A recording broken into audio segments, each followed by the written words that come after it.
அரசின் கொள்கை முடிவு. எது அரசின் கொள்கை முடிவு? சாராய கடை நடத்துவது.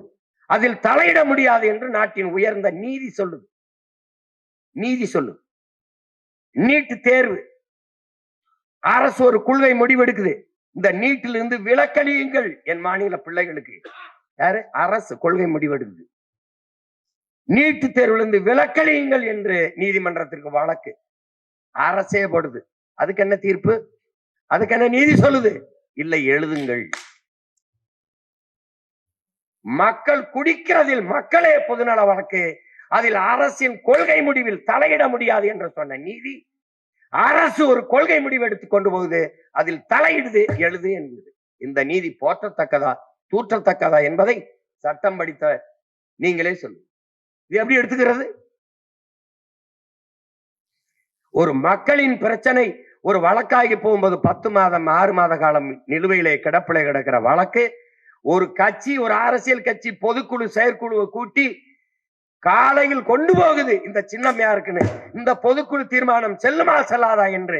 மாலையில் தீர்ப்பு வருது, செல்லும் செல்லாது என்று. அப்போ எப்படி மக்களுக்கு இந்த விரைவாக இந்த தீர்ப்புகள் வரப்படுவதில்லையே, இந்த அரசியலுக்கு உடனடியாக வருது. அது எப்படி எப்படி எப்படி எடுத்துக்கிறது? வருது பாபர் மசூதி இடிப்பு, பாபர் மசூதி இது, அதுல என்ன வருது? அந்த தீர்ப்புல என்ன சொல்லுது? ராமர் இங்கு பிறந்தார் வாழ்ந்தார் என்பதற்கு வரலாற்று சான்றுகளோ தொல்பொருள் ஆய்வு சான்றோ இல்ல. ஆனால் நம்பப்படுகிறது. எப்படி சொல்லுது? நம்பப்படுகிறது. அந்த நம்பிக்கையின் அடிப்படையில் தீர்ப்பு. முத்தலாக்கு தடை சட்டம், அது முத்தலாக்கு தடை சட்டம், அதுக்கு எப்படி சொல்லுது? சட்டப்படி தீர்ப்பு. அது ஏன் நம்பிக்கையின் அடிப்படையில் தீர்ப்பு இல்ல? எப்படி இருக்கு இது?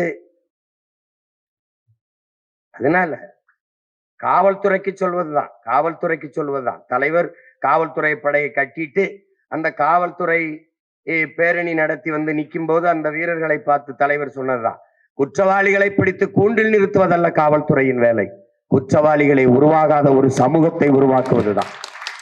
அது மாதிரி எனக்கு முன்பு இருக்கிற சட்டத்துறை வல்லுநர்கள், வழக்கறிஞர்கள், இளைய பிள்ளைகள், மூத்த வழக்கறிஞர்கள் எல்லாருக்கும் ஒண்ணு சொல்லுவாங்க, நம்மளுடைய கனவு என்பது குற்றவாளிகளை உருவாகாத ஒரு சமூகத்தை படைப்பதுதான். வழக்கறிஞரே தேவையில்லை, ஆனால் அறம் சார்ந்த வாழ்க்கைக்கு இச்சமூகம் போய்கொண்டிருக்கிறது. இது தவறு, இது சரி